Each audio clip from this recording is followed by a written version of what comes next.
nakatitiyak ako na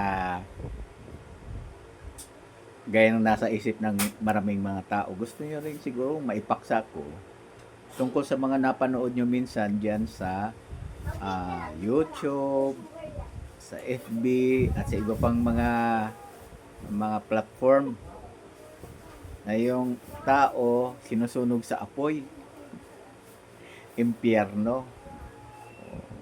Kapag titingnan mo nga naman, parang nakakatakot, ano? Susunugin ka ba naman? Buhay. Buhay na buhay. Kita mo, namimilipit sa sakit yung mga taong naroon. Kaya, magandang ipaksa, no? Ang Diyos ba ay gagawa ng isang maapoy na impyerno? Sabi na, yan ay pahirapang dako sa mga makasalanan. O nga naman, gagawa kaya ang Diyos. At gawin niya kaya yon. Di magandang ipaksa talaga yan. Saan ba yan? Actually, nababasa kasi sa Biblia yan. Yan ay nasa Apokalipsis. Nabanggit ko na rin ito nung nakaraan. Pero magandang talakayin uli. Kasi kit ako, may nakakita ako dyan sa mga pinopost, mga taong nandoon sa gitna ng mga naglalawa ng apoy, tapos hirap na hirap. Kita sa mga mukha nila, no? At sabi nyo, hindi na mamatay. Oo, mayroon bang taong sunugin tapos hindi mamamatay? Parang hirap, ano? So, nakita natin na mayroong ganong mga post at nakakatakot. O sa mga walang alam, matatakot ka, no? Maaaring pa nga dahil sa takot mo, ayaw mo na magbasa ng Biblia eh. Ayaw mo na lumapit sa Diyos. Kaya dahil sa takot. Pero ano ba ang sinabi? Basahin muna natin yung Apokalipsis 21:8. Dito sa 21:8, ipinakikita dito kung ano ang magiging kahihinatnan ng mga tao na kusa, namimihasa sa paggawa ng bagay na masama. Namimihasa ang ginamit dito.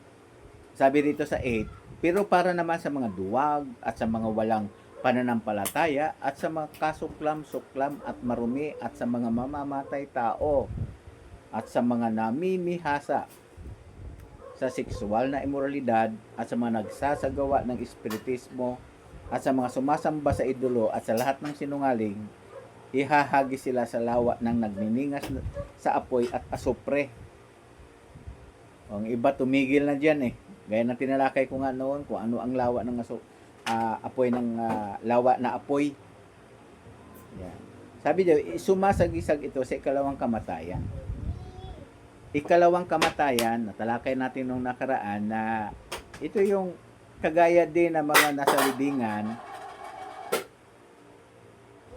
Kagaya lang din sila nasa libingan na walang malay. Kaya ang kaibahan lang nila yung ang hatol ay nasa libingan, ito yung mga tinutukoy na namatay, kahit sila ay masama, sila ay may pag-asang mabuhay. Pero ito yung mga nasa lawa ng apoy, ito yung mga namimihasa, kasama na yung mga apostata na lumalaban na talaga sa Diyos, alam na lang ang katotohanan.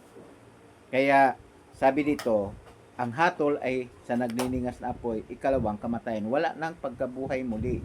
Mananatili silang alabok. Gaya na sinabi ng Diyos kay Adan, sa alabok ka kinuha, sa alabok ka rin babalik. Maging alabok sila magpakailanman. Yan tinalakay natin. Pero bakit tayo nakatitiyak na hindi talaga gagawa ng Diyos ng isang pahirapan o maapoy na dako na pahirapan? Pahirapan yung mga namimihasa. Mga sabi rito, mga kasuklam-suklam. Bakit di tayo maniniwala na mayroong gagawa ng Diyos ng pagpapahirap sa mga tao? Kanina may idea na tayo na si Adan nung siya ay nagkasala, sabi niya, sa alabok ka kinuha, sa alabok ka rin babalik. At doon sa alabok na pinagkunan kay Adan, wala namang malay yun. Di ba? Alabok, diba? Apakan mo, hindi naman nag-aaray yan. At sinabi diyan na Ecclesiastes 9:5 na ang mga patay ay walang alam, wala nang karamdaman, hindi na nararamdaman kung anong ginawa sa kanila. Wala ng karunungan, wala ng kaalaman, wala na lahat. O parang alabok nga, hindi na umiiral. So yun ang kalagayan niya. Pero ano ang ating mapanghawakan na hindi gagawa talaga ang Diyos na pagpapahirap sa mga tao magpakailanman? O ito yon. Basahin natin ang Jeremias, Kabanatang 7, talatang 31. Dito, pinasulat talaga ng Diyos yan. Kasi ito noon, ginagawa ito ng mga lingkod niya, mga Israelita noon.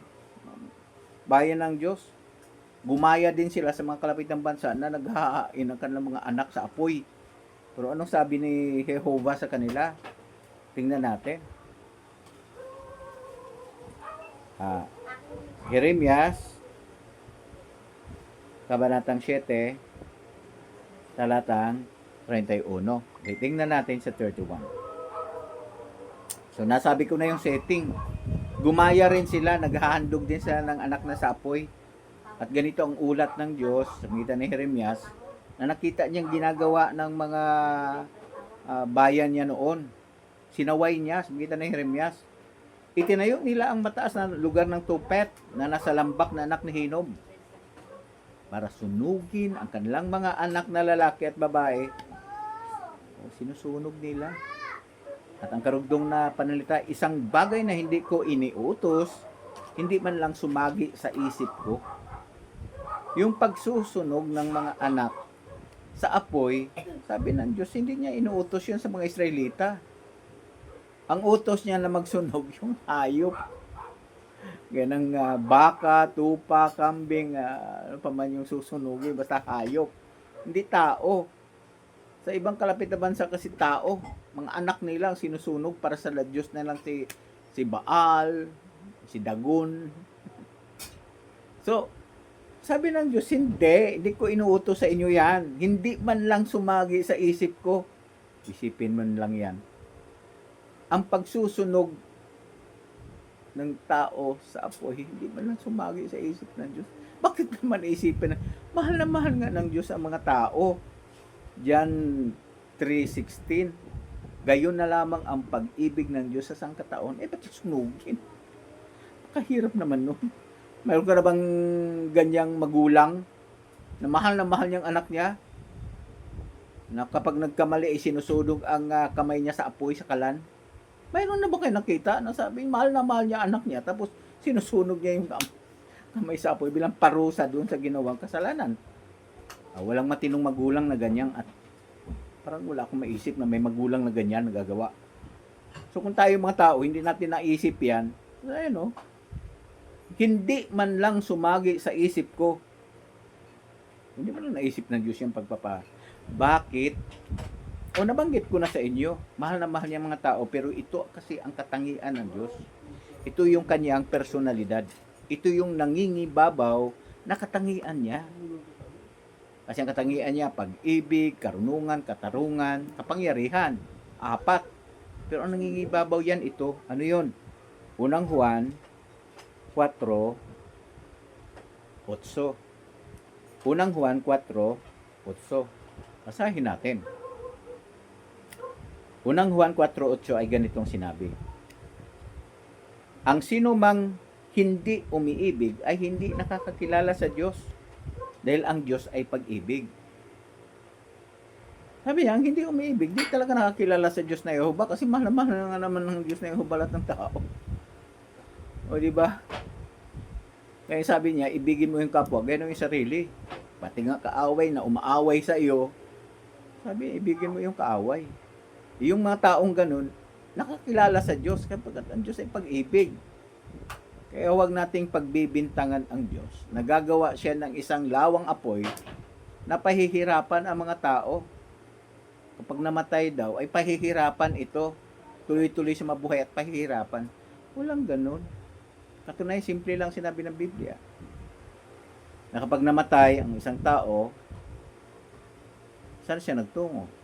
Sa alabok. Ganun simple. At kapag nasa alabok, walang malay. At ang lawang apoy, hindi ito sumasagisag doon hindi ito lugar ng pagpapahirap, kundi sumasagisag ito sa ikalawang kamatayan, yung ayaw basahin ang ituloy nilang pagbasa. So So, lawa ng apoy, kalawang kamatayan, ibig sabihin wala nang pagkabuhay muli.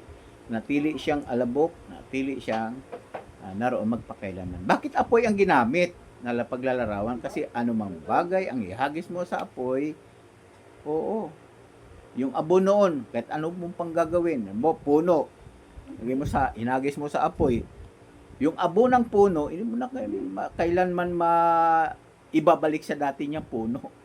Di ba? Sunugin mo yung lamesa mo, kaya upuan mo, yung abo noon, hindi mo na magiging lamesa o kahit anong gagawin mo pa sa abo na yon. Ganon din yung hatol niya. Manatili sila sa alabok, hindi na sila muling iiral. Hindi na sila bubuhay muli ng Diyos. Kasi namimihasa. Huwag tayo mamimihasa sa kasalanan. Maging masunurin tayo lagi. Kasi tandaan natin, ang sinabi ng unang Samuel 15:22, na ano ba ang talaga nagpapasaya sa Diyos? Ang nagpapasaya talaga sa Diyos, yung pagsunod kaysa hain. Hindi ito hain, puro hain papuri, puro tayo awit sa Diyos, awit tayo sa Diyos, awit tayo sa Diyos. Papuri sa Diyos, harap ng tao. Hindi. Kahit anong puri natin sa Diyos, anong awit natin para sa Diyos, kung di naman tayo susunod, wala din. Kasi ang nagpapasaya sa Diyos, pagsunod. Ayon sa unang Juan 5:3, ang pagsunod kasi ay tanda o palatandaan na ang isang tao, mahal niya ang Diyos. Susunod ka. Dahil sinasabi ron, ito ang kahulugan ng pag-ibig. Sundin natin ang mga inuutos niya. Ito ang kahulugan ng pag-ibig sa Diyos, sundin ang mga utos.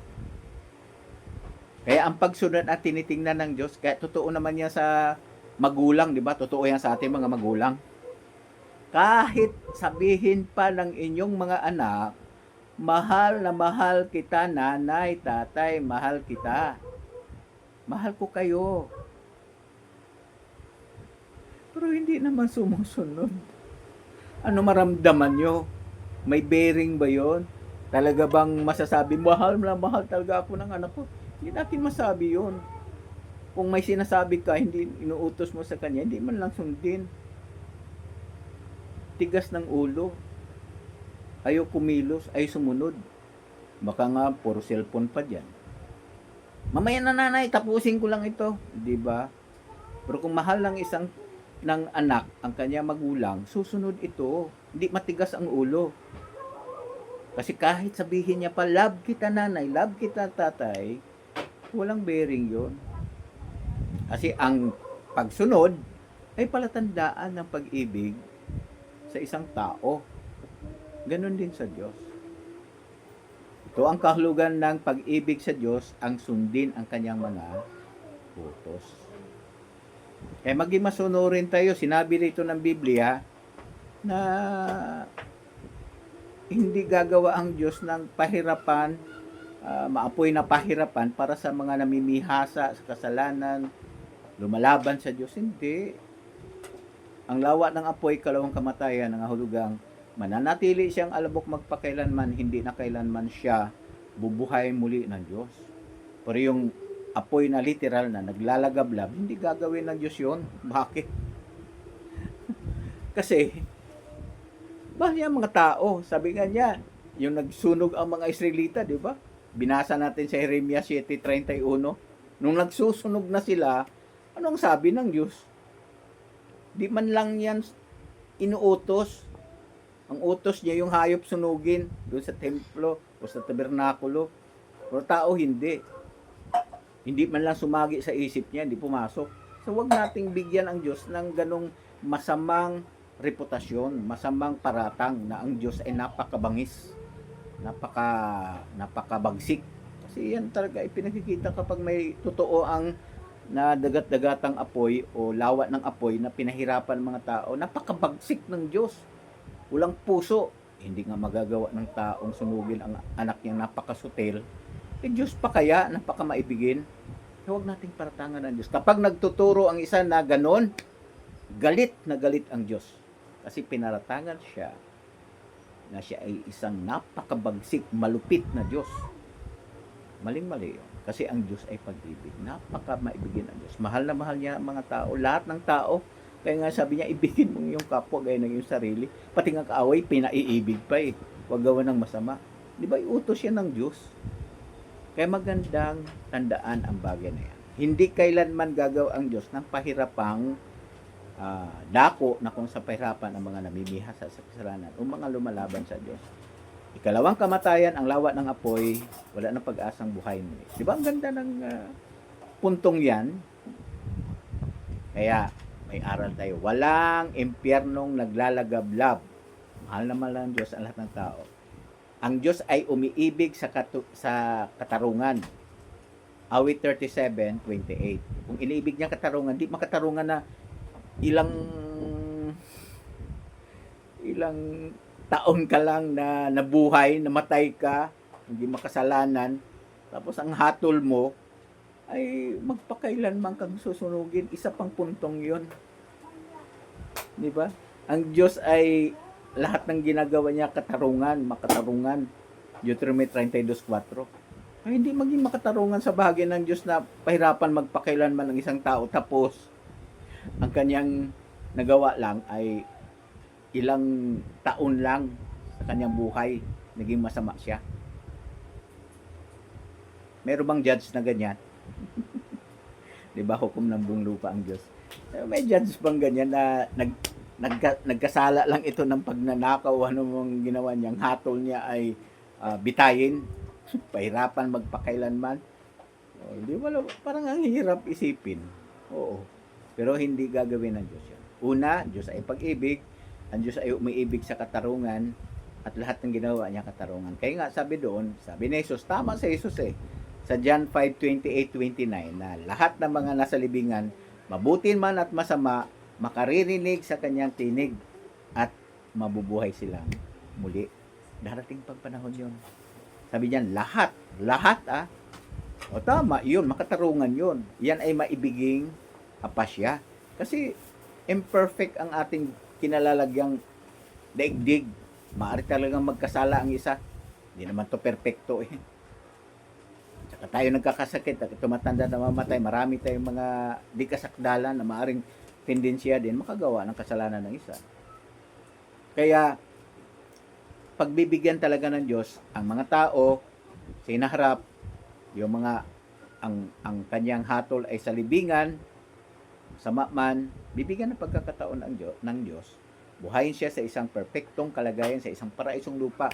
Wala na siyang hassle doon, wala nang sagabal, wala nang katwiran na ako'y mahirap. Kaya ginawa ko yon. O anumang bagay. Bakit? Kasi sa paradise, magkaroon ng saganang pagkain, sariling bahay, sariling lupa, mga tao na pinagpapala ng Diyos ang ani ng lupang iyan. Eh, wala na nagtitinda, wala din bibili, may sarili na lahat eh. Hindi nagkakasakit, dito matanda, hindi na mamatay, at yung mahal sa buhay, makapiling pa natin, bilyon yon. Isipin mo lang yan. Kaya yun yung totoo, makatarungan ng Diyos. At yung mga masama, hatulan base sa kanilang gagawin doon kasi wala na sa gabal. Hindi sila mga ngatiwiran. Kaya, yun ang makatarungan. Hindi yung pahirapan sa naglalawang apoy. Walang ganyan. Erase sa isip, erase. So, di ba maganda punto? Lahat ng yan, di ko naman lang sinabi sa inyo, nandito sa Biblia. Binasa ko lang din naman. Tandaan nyo, ang Diyos ang tuturo sa inyo, hindi naman ako. Ako'y abang lingkod lang, napakababa sa lahat ng mababang lingkod ng Diyos. Sinabi ko lang kung ano yung sinabi ng Biblia. Para kayo mapatibay, kasi alam kong nakapanood kayo na mga ipinopost sa social media, sa YouTube, taong pinaharapan sa apoy. Magsisi kayo. Parang ganyan. Sa halip na makatulong sa iba, eh, lumalayo pa ang tao sa Diyos dahil sa ipinipicture ng ganong kaisipan na mabagsik ang Diyos. Hindi ganyan. Kaya galit ang Diyos kapag ikay nagtuturo na may maapoy na impyerno pinarapan ng mga masamang tao. Galit ang Diyos sa iyo. Kaya baguhin mo na yan. At itong videong ito, ulit-ulitin mong basahin. At yung mga teksto, panoorin. At yung mga teksto, basahin. Ulit-ulitin. Para ma-erase sa isip yung ganong turo na mali. Muli, inayahan ko kayo mag-subscribe sa YouTube channel na Mar, tapos Lequin, Lequin, Mar Lequin. Mag-subscribe para yung iba't iba pang mga paksa may i-share ko lang sa inyo. Ang totoo na, gusto ko lang mai-share para please sabi nga doon, kapag tayo ay natututo mula sa salita ng Diyos, tinuturing tayong marunong. Bakit? Kasi mayroon tayong pagkakataong maitama yung ating isip ayon sa kaisipan ng Diyos, kasi ang lahat ng salita o ang buong Biblia, buong kasulatan ay mula sa Diyos, at ang salita ng Diyos ay katotohanan. Totoo kapag nasa Biblia. Kaya i-rely ang ating ibase ang ating paniniwala sa salita ng Diyos, ang Biblia. So walang nag-aapoy na impyerno, pinapan ang mga tao. Wala. Erase sa isip.